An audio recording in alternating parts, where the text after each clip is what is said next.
आप सबका यहाँ बहुत बहुत स्वागत, नमस्कार। आपने इतना समर्थन इस यात्रा को दिया, इतनी मदद की,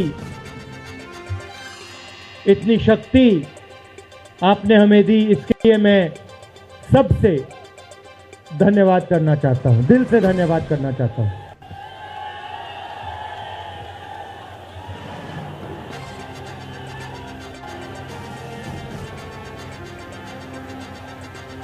इस यात्रा का लक्ष्य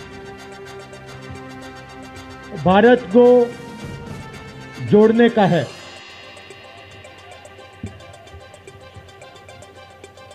जब हमने ये शुरू किया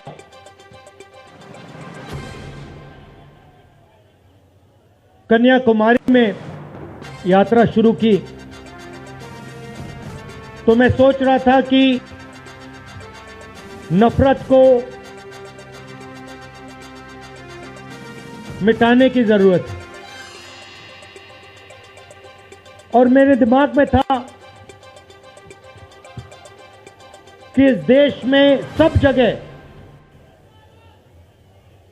नफरत फैली हुई है। मगर जब मैंने चलना शुरू किया तो सच्चाई बिल्कुल अलग थी। मैंने मीडिया के बारे में कहा, शुरुआत में कहा कि हमारे दोस्त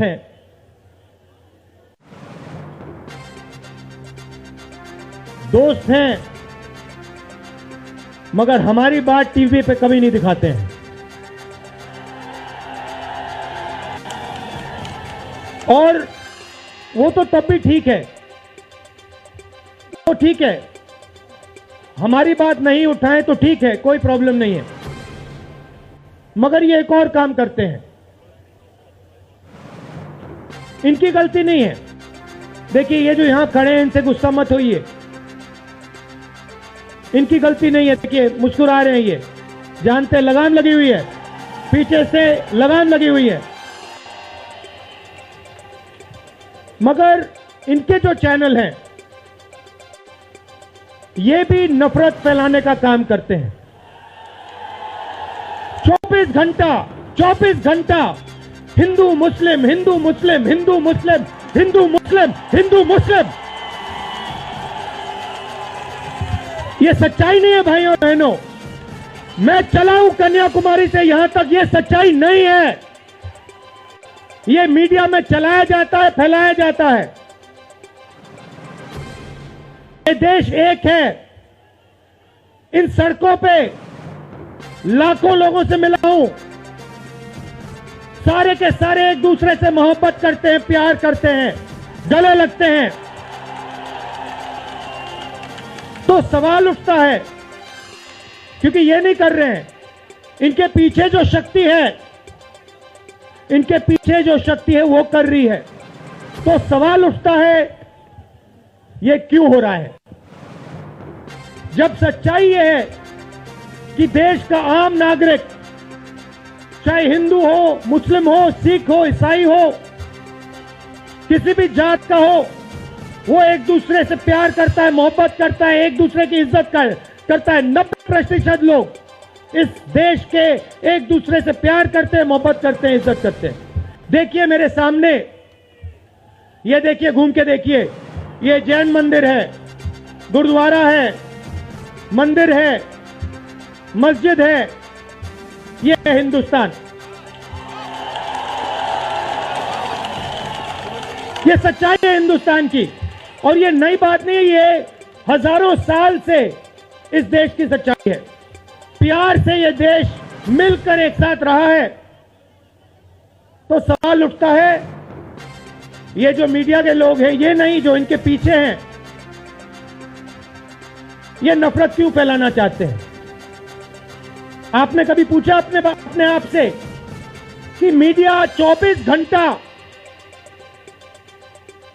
कभी मोहब्बत की बात नहीं करेंगे?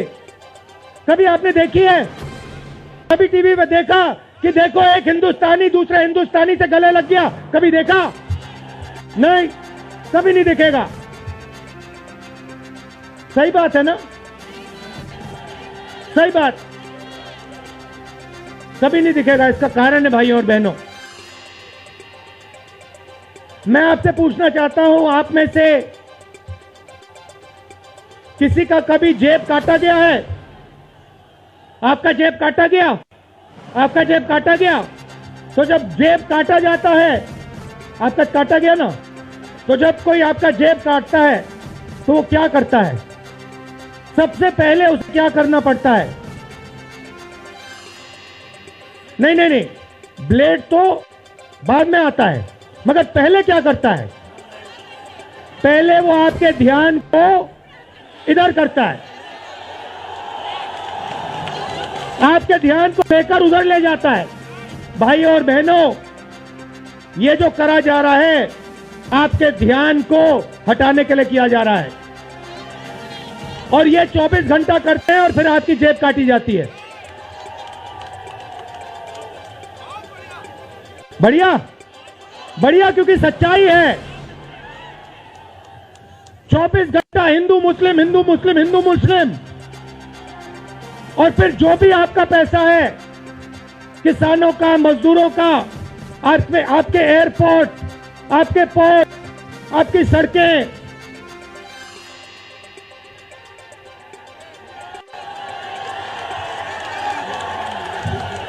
सीधा किसके जेब में? इनके मालिक के जेब में।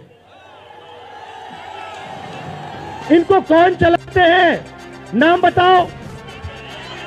देखो, सब जानते हैं, पूरा हिंदुस्तान जानता है। भाइयों और बहनों, ये नरेंद्र मोदी जी की सरकार नहीं है, ये अंबानी अदानी की सरकार है। ये सच्चाई है, और ये पूरा पूरा लक्ष्य इनका आपके ध्यान को इधर से उधर, उधर से इधर करने का है।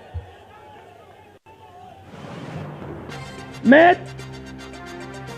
2800 किलोमीटर चला हूं, 2800, मुझे कहीं नफरत नहीं दिखी, कहीं हिंसा नहीं दिखी, कहीं मारपीट नहीं दिखी।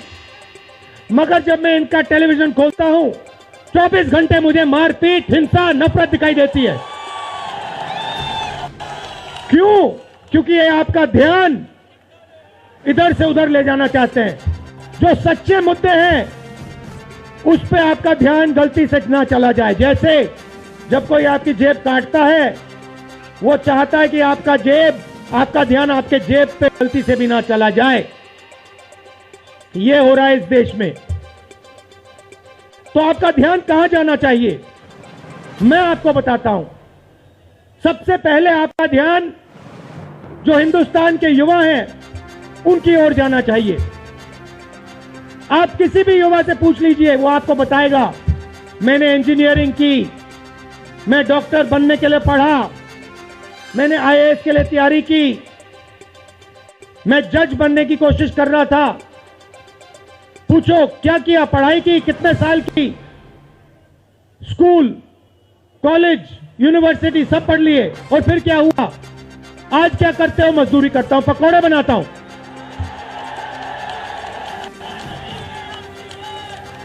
बेरोजगारी क्यों आई? मैं आपको बताता हूं। और जो हमारे छोटे व्यापारी हैं, जो स्मॉल और मीडियम बिजनेस चलाते हैं, आप अच्छी तरह सुनिए, क्योंकि आप इस देश के भविष्य हो। अगर इस देश को कोई रोजगार दे सकता है तो इस देश का किसान और ये जो छोटे व्यापारी हैं और स्मॉल और मीडियम बिजनेसेस चलाते हैं, ये लोग। क्यों? क्योंकि ये लाखों हैं, ये लाखों में हैं, और कोई 100 लोगों को रोजगार देता है, कोई 500 को देता है, कोई 1000 को देता है, कोई 25 को देता है, कोई 33 को देता है, और ये लोग देश को रोजगार देते हैं। अब इनकी बात करते हैं। ये 24 घंटे लगे रहते हैं, बैंक के दरवाजे इनके लिए बंद होते हैं। हिंदुस्तान के 2-3 अरबपतियों को 1 लाख करोड़, 2 लाख करोड़, 3 लाख करोड़ ऐसे दिया जाता है।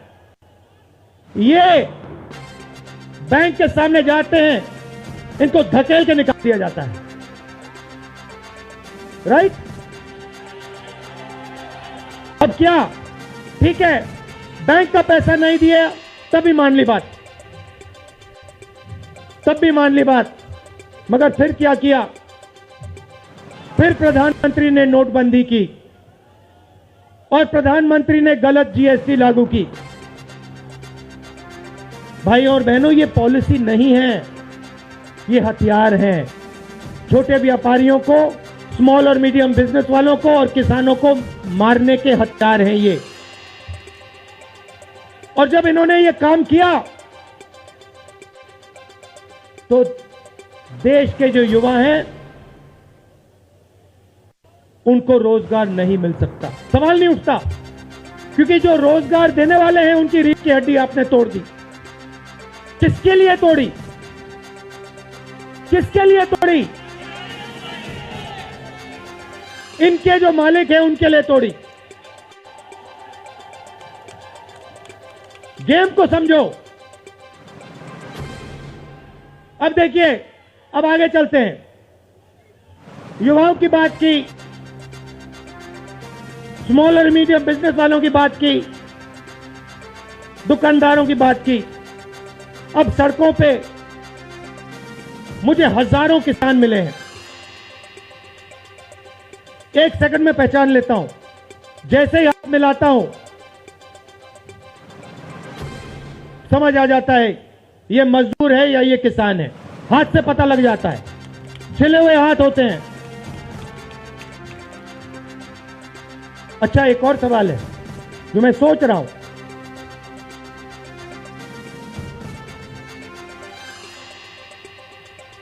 प्रेस वाले ने मुझे पूछा क्या आपको ठंड नहीं लगती? और मैंने सोचा ये मुझसे पूछ रहे हैं, हिंदुस्तान के किसान से क्यों नहीं पूछते? ये हिंदुस्तान के मजदूर से क्यों नहीं पूछते? ये हिंदुस्तान के गरीब बच्चों से क्यों नहीं पूछते? फिर कहते देखो 2800 किलोमीटर चल लिए, कोई बड़ी बात नहीं है। पूरा हिंदुस्तान चलता है, जिंदगी भर चलता है। किसान चलता है, मजदूर चलता है, फैक्ट्री में जो काम करते हैं वो चलते हैं। तो हमने ये कोई बड़ा काम नहीं किया भाई और बहनें, पूरा हिंदुस्तान करता है, रोज करता है। हम 2800 किलोमीटर चलते हैं, किसान शायद जिंदगी में 10,000, 15,000, 20,000 चल लेता है।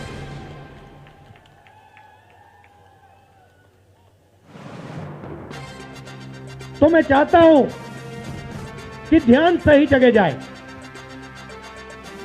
अब बीजेपी ने धर्म की बात उठाई है, हिंदू धर्म की बात करते हैं। मैं आपसे पूछना चाहता हूं, हिंदू धर्म में कहां लिखा है कि गरीबों को, कमजोर लोगों को कुचलना चाहिए? कहां लिखा है? कहां लिखा है कि कमजोर लोगों को मारना चाहिए? कहां लिखा, मुझे बताओ। मैंने तो कहीं नहीं पढ़ा। मैंने गीता पढ़ी है, उपनिषद पढ़े हैं, कहीं नहीं पढ़ा मैंने।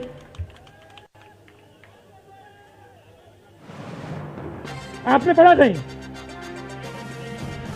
गले लगाने की बात होती है। अच्छा ठीक है, देखिए अब ये लोग देश में डर फैला रहे हैं। नफरत नहीं दिखी मगर डर दिखा। किसके दिल में डर? किसान के दिल में, युवाओं के दिल में, छोटे दुकानदारों के दिल में, स्मॉल और मीडियम बिजनेस जो चलाते हैं उनके दिल में, माताओं बहनों के दिल में। मुझसे कहती है राहुल जी, बीजेपी की सरकार में हम तो सड़क पर, शाम को सड़क पर नहीं निकल सकते। तो डर फैला दिया है। सही सही। अच्छा, आपने शिव जी की फोटो देखी है? उसमें उनका हाथ ऐसे देखा आपने? इसको क्या कहते हैं? इसको क्या कहते हैं? इसको अभय मुद्रा कहते हैं। इसका मतलब क्या होता है? इसका मतलब होता है डरो मत। तो शिव जी कहते हैं डरो मत, हिंदू धर्म कहता है डरो मत, और ये लोग 24 घंटा इस देश में डर फैलाने की कोशिश करते हैं। अच्छा, एक और मजे की बात बताता हूं आपको। मैं सोच रहा था, आपने ये यात्रा देखी होगी, इसमें आपको हिंसा दिखी? कहीं नहीं दिखी? किसी ने किसी को मारा? किसी ने गाली दी? नहीं। आपने इसमें नफरत देखी? बिल्कुल नहीं। इसमें किसी ने यह पूछा भैया तुम्हारा धर्म क्या है? किसी ने कहा भाई तुम हिंदू हो, मुसलमान हो, सिख हो, ईसाई हो, क्या हो? नहीं। किसी ने यह पूछा तुम स्त्री हो या पुरुष हो? किसी ने यह पूछा तुम्हारी क्या जात है? बिल्कुल नहीं। कपड़े भी नहीं पूछे, कपड़े भी नहीं पूछे। अच्छा, इसमें आपने देखा होगा, पता नहीं आपने देखा या नहीं, इसमें कुत्ते भी आए। कुत्ते भी आए इसमें, कुत्ते आए। और आपने, अगर आप टीवी देख रहे होते, आपने एक चीज देखी होगी, कुत्ते को किसी ने नहीं मारा, किसी ने नहीं मारा। इसमें गाय भी आई, भैंस भी आए, सुअर भी आए। मैंने देखा वो, तो सब जानवर आए, सब लोग आए, और यहां पे कोई नफरत नहीं थी। जैसा हमारा हिंदुस्तान है वैसे ये यात्रा है, कोई नफरत नहीं, कोई हिंसा नहीं, कोई गलत सवाल नहीं। कभी कभी कोई गिर जाता, जैसे हमारे हरियाणा के पीसीसी गिरे, धड़ाम से गिरे, केरला के सब नेता गिर गए,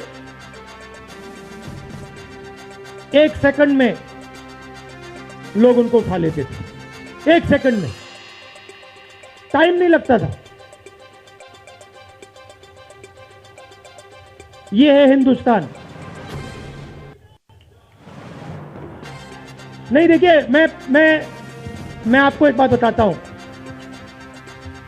सच्चाई समझनी होगी। सच्चाई ये है कि जैसे इन पर लगाम लगी हुई है, वैसे हिंदुस्तान के प्रधानमंत्री पे भी लगाम लगी हुई है।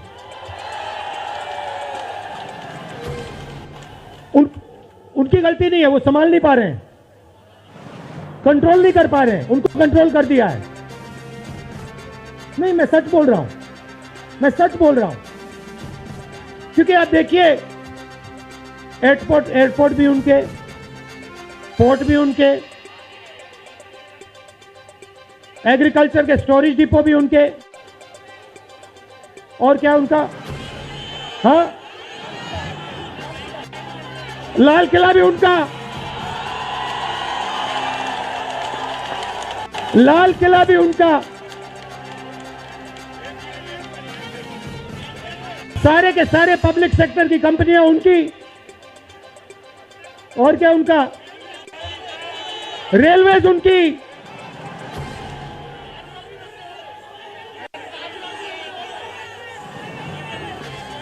अभी भाई और बहनों, ताजमहल भी चला जाएगा, तो सब कुछ उनका। तो ये देश की सच्चाई है। हाईवे भी उनके, सेलफोन भी उनके,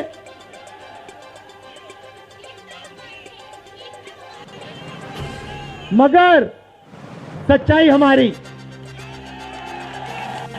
आप देखिए, मैं आपको बताता हूं, आपको मैं बताता हूं, अपनी कहानी बताता हूं। जब मैं राजनीति में आया, 2004 में आया, हमारी सरकार थी, चुनाव जीते थे, और ये प्रेस वाले 24 घंटा मेरी प्रशंसा करते थे। 24 घंटा 24 घंटा राहुल गांधी राहुल गांधी राहुल गांधी राहुल गांधी। फिर मैंने क्या किया, मैं चला गया भट्टा परसोल। नहीं सुनो, आपको समझना है ये है क्या। मैं भट्टा परसोल गया और मैंने किसानों का जो जमीन का मामला है उसको छेड़ दिया। और भाई और बहनों, जैसे ही मैंने किसानों का जमीन का मामला छेड़ा वैसे ही ये मेरे पीछे पड़ गए। उसके बाद जमीन अधिकरण बिल, भट्टा परसोल के बाद जमीन अधिकरण बिल लाया, कांग्रेस की सरकार लाई। उसके बाद तो पूरा फुल टाइम 24 घंटा मेरे पीछे पड़ गए। प्रधानमंत्री जी ने, बीजेपी ने, मैं आपको सच्चाई के बारे में बताना चाह रहा हूं, प्रधानमंत्री ने, बीजेपी ने हजारों करोड़ रुपए लगा दिए मेरी छवि को खराब करने में। हजारों करोड़ रुपए। और आपने देखा होगा मैंने एक शब्द नहीं बोला, बिल्कुल चुप, बिल्कुल चुप। मैंने एक शब्द नहीं बोला। मैंने ये नहीं बोला भैया ये गलत बोल रहे हैं, ये ठीक नहीं है ना, मैं बिल्कुल चुप चुप। क्योंकि मैंने कहा चलो देखता हूं कितना दम है, और लगाया। पूरी की पूरी मीडिया लग गई, व्हाट्सएप पे लगाया, फेसबुक पे लगाया, सब जगह 24 घंटा राहुल गांधी के बारे में। कुछ नहीं बोला मैंने, पूरे देश में फैला दिया। और फिर 1 महीने मैंने आपको सच्चाई दिखा दी और पूरा पूरा खत्म। देखो सच्चाई कैसे काम करती है। सच्चाई को छुपाया नहीं जा सकता है, कहीं ना कहीं से सच्चाई बाहर आ जाती है। और ये यात्रा हिंदुस्तान को जोड़ने की है। क्यों? क्योंकि इस नफरत से, इस डर से हमारे प्यारे देश को नुकसान हो रहा है।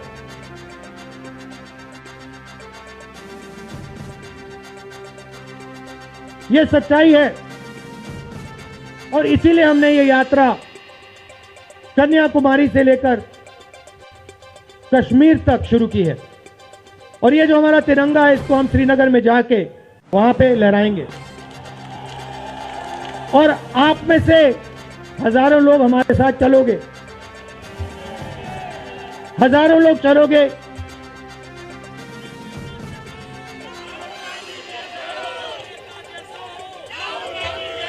तो भाई और बहनों देखिए, सच्चा मुकाबला दुनिया में, सच्चा मुकाबला चाइना और हिंदुस्तान के बीच में है। ठीक है, चाइना ने 2000 स्क्वायर किलोमीटर हमारी जमीन ले ली है। प्रधानमंत्री जी कहते हैं कि हमारे बॉर्डर के अंदर कोई नहीं आया। तो भैया प्रधानमंत्री जी अगर कोई नहीं आया तो हमारी सेना उनकी सेना के साथ 21 बार क्यों बात कर रही है? और हमारे जो सेना के लोग हैं, हमारे डिफेंस फोर्सेस के लोग हैं, वो क्यों कह रहे हैं कि चाइना ने हमारी जमीन ले ली है? मगर देखिए, कंपटीशन आर्थिक है,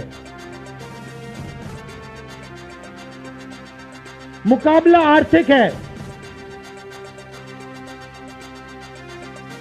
ये आपके जो सेलफोन है,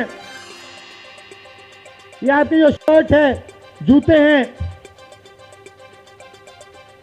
इसके पीछे आप देखिए, प्रेस वालों के जो कैमरा है इसके पीछे देखिए, उसके पीछे आपको लिखा दिखेगा मेड इन चाइना।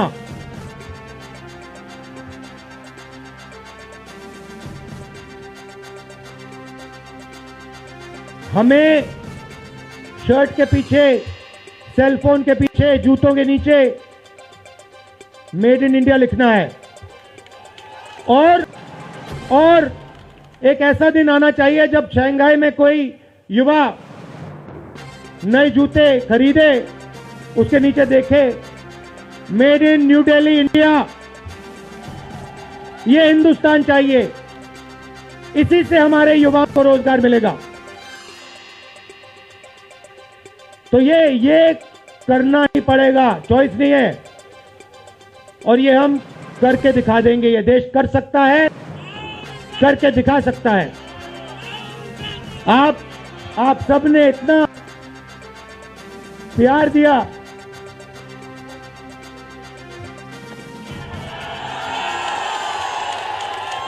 आपने इतना प्यार दिया। मैंने भाषण में राजस्थान में कहा था, आपके नफरत के बाजार में हम मोहब्बत की दुकान खोलेंगे। आपने लाखों दुकानें खोल दी हैं। आप सबका दिल से बहुत बहुत धन्यवाद। नमस्कार, जय हिंद। आप सबका यहां बहुत बहुत स्वागत, नमस्कार। आपने इतना समर्थन इस यात्रा को दिया, इतनी मदद की, इतनी शक्ति आपने हमें दी, इसके लिए मैं सबसे धन्यवाद करना चाहता हूं, दिल से धन्यवाद करना चाहता हूं।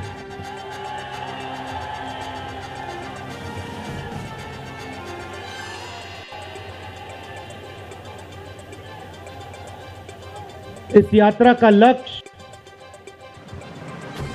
भारत को जोड़ने का है।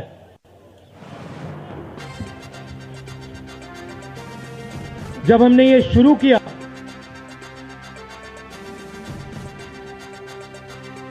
कन्याकुमारी में यात्रा शुरू की,